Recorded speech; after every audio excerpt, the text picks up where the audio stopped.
All right, good morning, everybody. We are at the appointed time, if not a little bit after. I'm going to go ahead and call us to order. I do see a quorum as being present. This is a really kind of a special meeting that we're having, a call meeting, for purposes of just doing some preliminary approvals to start our state captive insurance company. And I mentioned this at our last regular meeting. The captive will go into operations for all property insurance for school districts, for state agencies, and for higher education, effective on July 1st.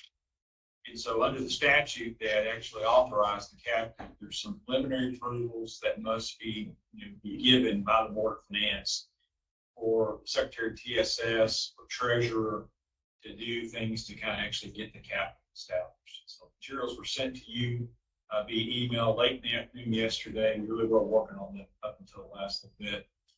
We have physical copies will be in the room soon. They're here now. So if anybody did not get that, you'd like to have a copy in front of you to refer to during the meeting, we'll hand those out now. And with that, I'm going to recognize Grant Wallace, and you'll probably get some help from Jessica Patterson and I'll chime in as well on just an overview of what the captive is and what its responsibilities are going to be. So Grant, you have the floor.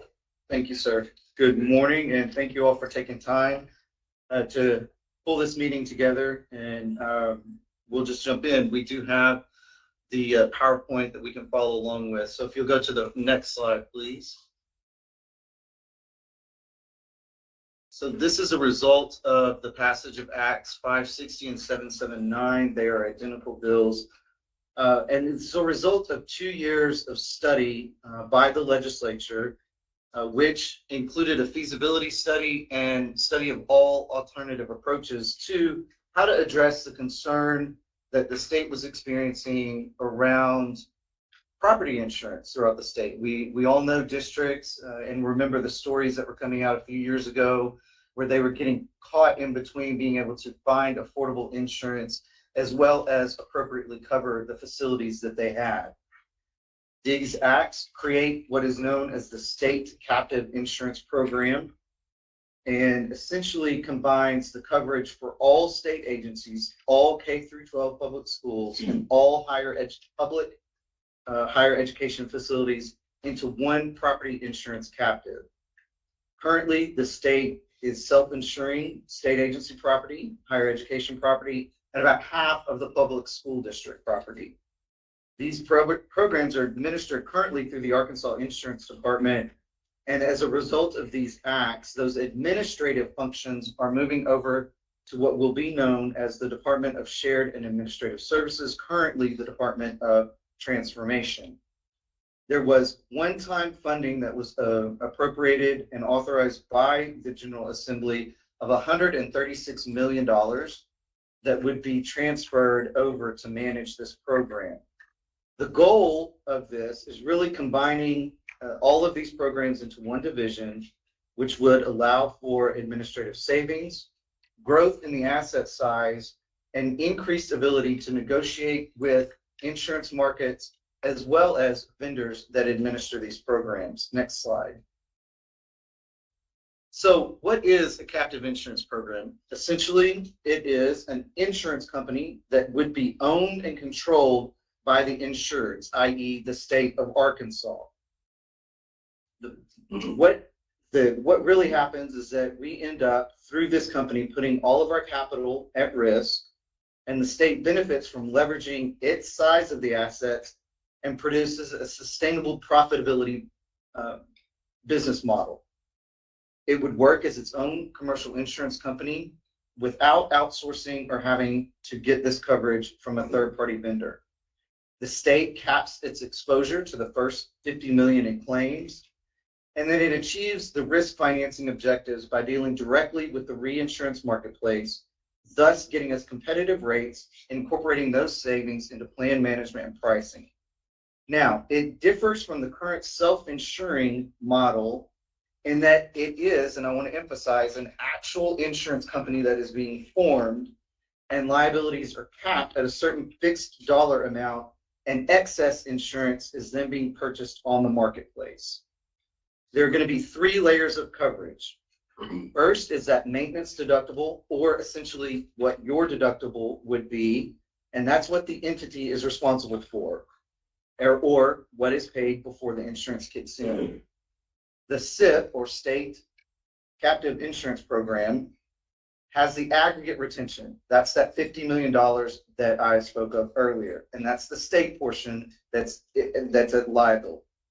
Finally, the excess insurance is what is purchased on the marketplace, is what's kicked in above that SIP layer, and in this instance, we are able to leverage $1.5 billion. Currently, that is spread over 3 different programs that administers these property insurance. So you can see by combining and having that higher level, we're able to negotiate better rates overall. So what does this mean for the State Board of Finance? Similar to the role that this board plays in overseeing the Employee Benefits Division, the State Board of Finance will have the same oversight and responsibilities for the State Captive Insurance Program. Our work here today, and essentially, is establishing and creating the Captive Insurance Program and its organizational structure. It will delegate to the Secretary of Shared Administrative Services the day-to-day operations. Annually, we're going to approve and review the actuarial plan. We'll reevaluate insurance risk exposure and operational duties. We'll establish an investment policy, approve regulatory findings, and if the day comes, would approve the dissolution of the captive, and obviously any other duties that are necessary to implement, operate, and administer this program. Next slide. So how we got to where we are, the captive and kind of the organization of the next steps here. The captive manager, i.e. the State Board of Finance, will submit to the insurance department an application to form. The insurance department will review it and approves the application, hopefully in a very timely manner, before July the 1st. And then the State Board of Finance would review and approve the operational and investment plan. And then effective July the 1st, SAS will administer the captive day to day. Next slide. So here are the preliminary projections for cash flow and for the program. This model was developed by Stevens Insurance, so just want to give them credit and thank them for allowing me to steal it. Walking through this so that we can kind of get an idea of the income and expenses, and this leads into your responsibility to approve kind of the operational model. The first column, this is what's been done since the end of the legislative session. This is the setup of expenses along with some one-time funding of $136 million. So you'll see that come July 1st, we will have $135,378,665 in our operating accounts. Then you look at year one. This is what starts July the 1st and will end June 30, 2026. We're projecting $102 million in billable premiums to entities. Again, I want to emphasize that that is a projected amount, as premiums have not been fully developed or approved. We're looking at a projected expense of $88 million, which gives us a net positive operating of $13.7 million for the year, which would result in a year ending with $151 million in assets. Going into year two, that would be the start of July 1, 2026. The expenses are increasing to $91 million, but we left the projected income flat because, again, we're still developing a strategy around the premium modeling and all of that. That would leave us with a net gain of $11 million and end us with $164 million in asset. There's been a ton of work that's gone into this with a lot more still to do, but really this is just to show you that there is a solid financial plan in place and that the dollar and cents really truly do benefit going to a captive model for the state.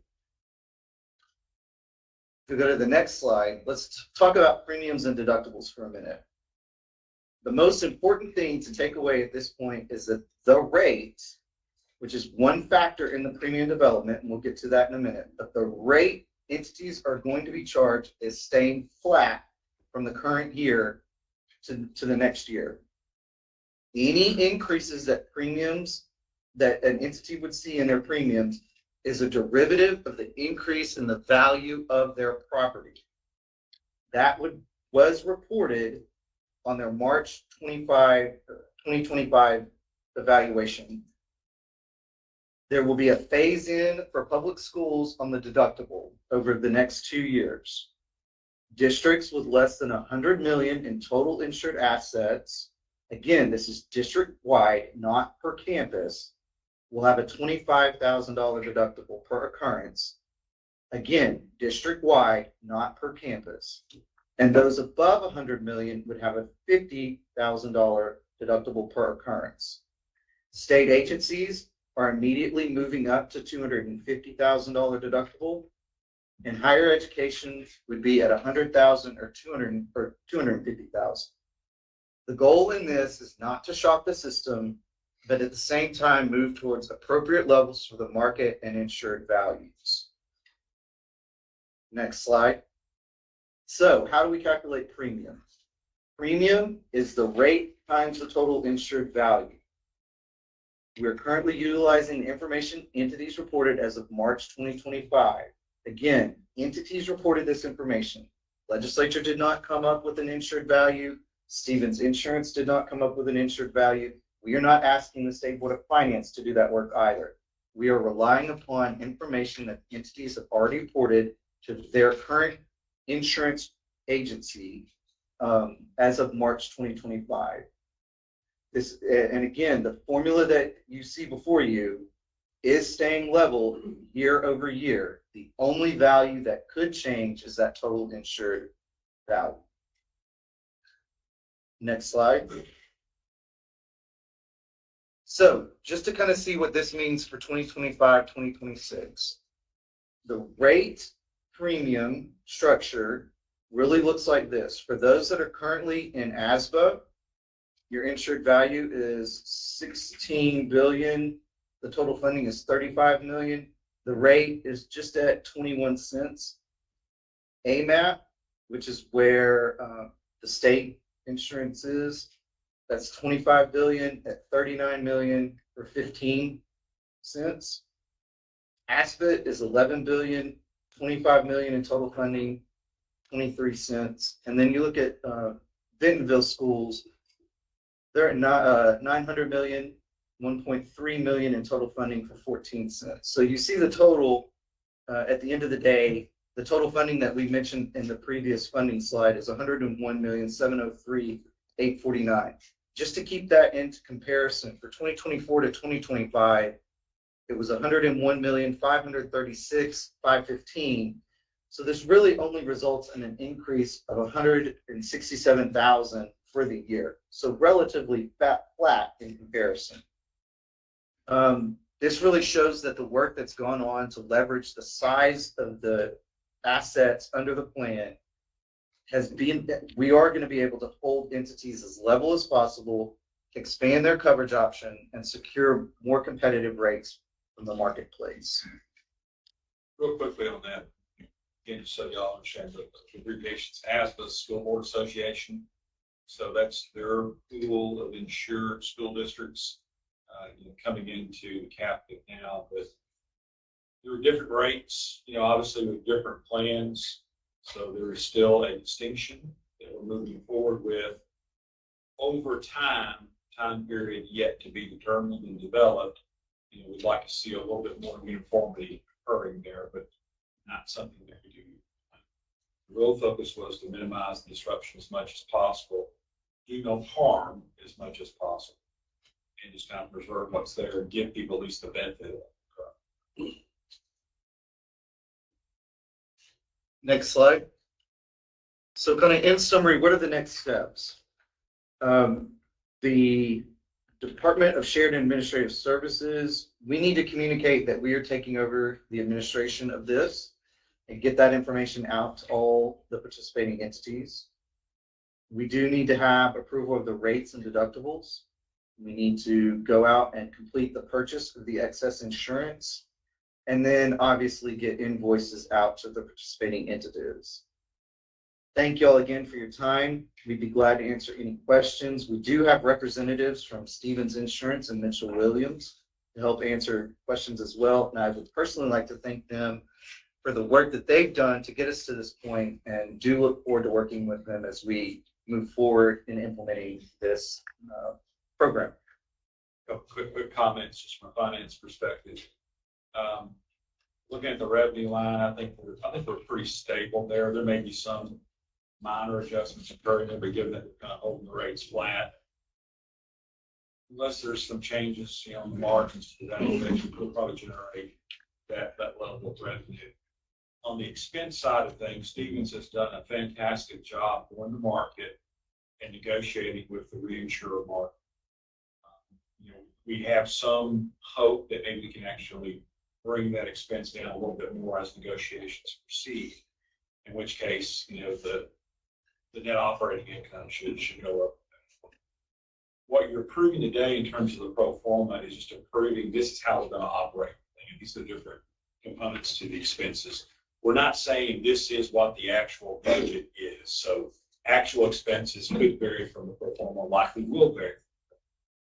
We're just trying to give you just a broad picture of like if the assumptions hold true on the expense side, generate that income. Here's the net income that we expect the captive to be able to throw, and the potential for underlying investment income if that proves to be true. I think there was a question last time. Chad may have had this question last time about capacity to do this in terms of expertise to do this. The state is already largely doing most of this. AID's doing it right now. We're going to shift that responsibility to TSS. But the sorts of things that you've got to be competent at in terms of understanding what policy requirements are, negotiating with reinsurers, managing that relationship with reinsurers, valuing the overall products. Those are all things that we do right now. So we're just really kind of taking a self-insured model that has all those responsibilities and letting it evolve to the next step in being a captive, which in my mind, the two things are the primary benefits. One is, as an insurer, we have credibility in the reinsurer market that we wouldn't otherwise have. So I think we're getting a little better pricing on the reinsurance side of things. And the other thing too is I think the investment, kind of management of the net income gives a little bit more flexibility in some of those things. It's a prudent step to take next, but most of what we consider operational risk, we already have it. Questions? I have a question. You currently say we're covering through self-insurance 1/2 of the public school district property. Those properties that we're not covering that are coming in here, I'm assuming they're going to see a benefit in their insurance cost or reduction with these rates. So I would caution to say reduction in the rates and more go back to the rates would be held flat. Otherwise, they would have seen a large increase trying to go out on their own. The ASFID is that other half of the school districts that would be rolling in to the captive program. Are those just specific districts that don't participate in the self-insurance? Right. They go through on their own through their organization at this point. They have an equivalent, more self-insured product at the School Board Association. It's not the same sort of structure, but it's the same sort of concept. They have their own layers of reinsurance as well. I think the benefit to the School Board Association districts is that they come into a larger pool. The reinsurance market, property in general, but reinsurance market in particular, has had a lot of volatility. Those y'all doing commercial lines of things know that. And so they're somewhat vulnerable being out there on their own. And so now they get to be a part of a pool providing much larger amount of premium. We're gaining economies of scale on that. And we've got the ability, I think, to negotiate a little bit more aggressively. So I think that's the immediate benefit to them is coming into a safe harbor. So And that's ASBA, not ASFID, sorry. And we had to 2 years ago, because the insurance premiums spiked so much that school districts are really in a very bad place. And it happened both for the state insurance and also for the school board association. So we have essentially come to the rescue package. That's what started the whole conversation, was looking, if ultimately things go really, really bad, the state is seen as the rescuer of this, then we need to find ways to mitigate the chances it's going to happen again. And that's really the evolution of this whole.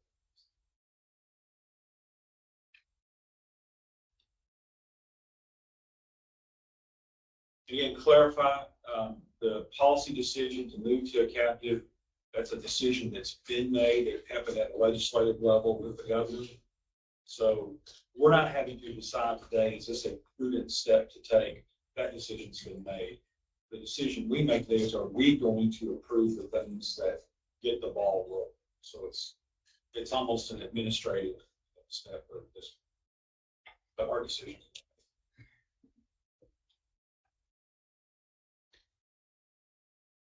Any other questions? Okay, so you have forms of resolutions in front of you. They were sent out yesterday. Let's just kind of glance back over those again and let me know if you have any questions. Would you like me to walk through it? Yeah, if you don't mind, that'd be great. So there are 4 things that we are accomplishing in this resolution that are going to be addressed in the first approval. The last thing we will address separately. But the first 4 things that we're doing are, 1, empowering the Treasurer of State to apply and actually form the captive program. The second thing is naming the initial directors, which will be Secretary Leslie Fiskin, Treasurer John Thurston, and Secretary Jim Hudson. Selecting the leadership of the captive. This is the officers that are mentioned there. And of note, the president will be Secretary Fiskin, the secretary will be Andy Babbitt as state controller, and treasurer would be Treasurer John Thurston. And then the 4th thing that's being done there at the bottom of the first page is approving all actions that have been taken up to this point in preparing for and structuring the captive insurance program. We're just making sure we have a catch-all, just kind of administratively approve and cover everything that's been done up to this point. The final thing that we'll probably vote on separately is that designation of duties, and that's on that second page. It is designating, according to Arkansas Code 193706 little c5 and Code 2544104, the naming and designation of Secretary of the Department of Transformation and Shared Services, or its new name, Shared Administrative Services, the authority to administer the day-to-day operations of the captive.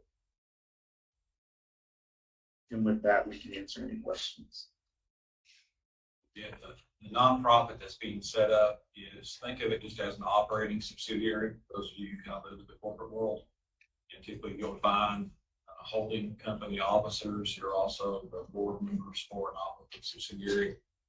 In terms of the overall decisions about the captive, particularly as it relates to financial matters, obligations to the state, reserving, investments, all that stuff, that will be here at the Board of Finance. Just like with EBD, there's much symmetry with EBD. We will be the kind of the initial approver, for rate changes, funding, things like that, and it moves from us to ALC. The ALC has a subcommittee focused on this insurance that will review the same thing that we review, and those separately. So both those things, both those reviews have to occur before things actually.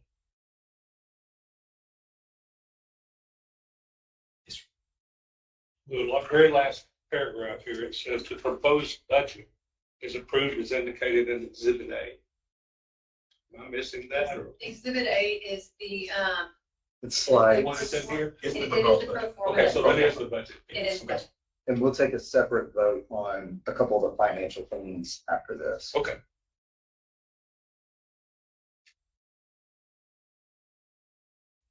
And then I think, even moving into the future, probably at our next regular Board of Finance meeting, we'll have, the reinsurance rates finalized at that point. And so we'll be able to say this is what actually is.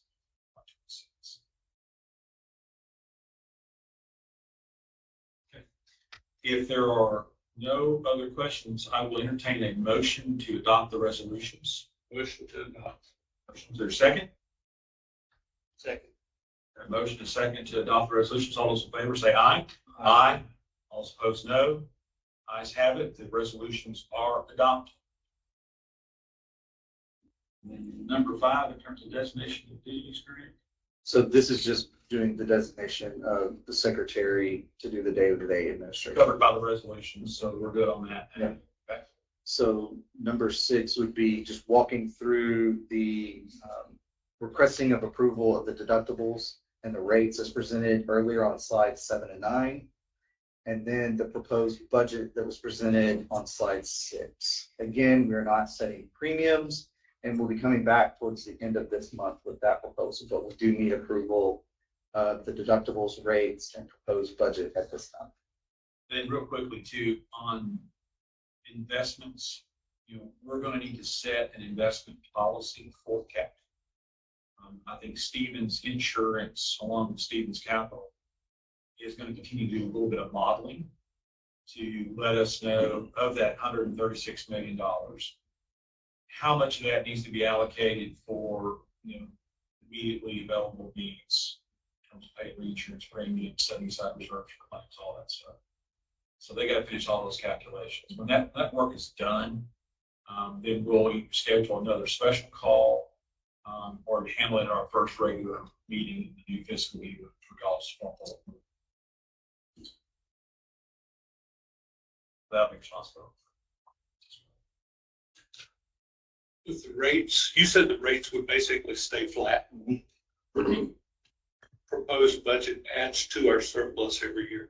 Will we, at some point in the future, maybe adjust those rates? I know we mentioned getting the rates closer for the various categories.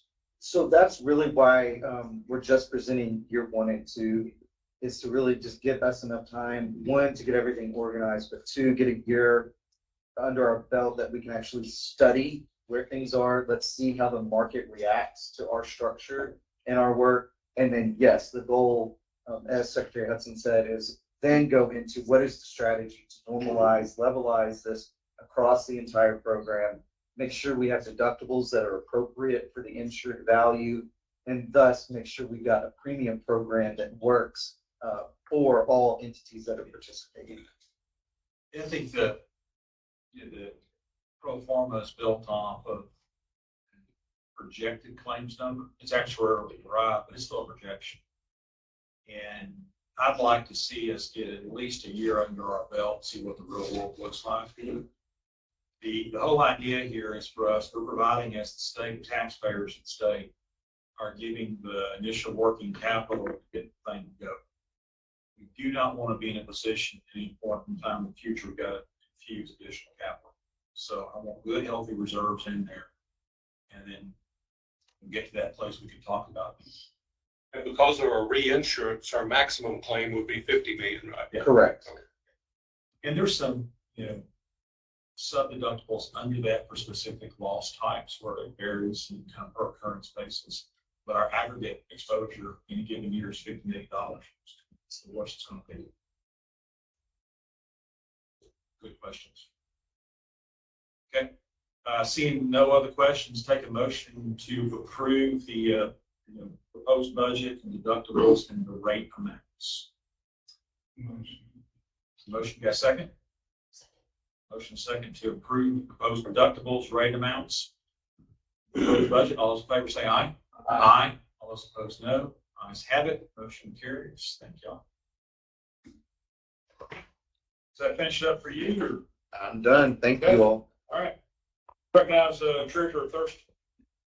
All right, somebody from the team want to give a brief update? I think everything's going great. You can do it from there, I think, wherever you want to do it. We were contacted about our responsibilities in terms of investments and our past experiences in the private sector. We're flexible to craft an investment portfolio to whatever the needs are based off the actuaries, estimates of cash flow and things of that nature. So we'll flesh that out and in due time present something that's appropriate for you guys to look at. And maybe just a question of just getting y'all together, Steve, just kind of as a side meeting, and then just working something up for the rest of us. Okay. Any other business? Seeing none, I'll entertain a motion to adjourn. Second. All right. All in favor, say aye.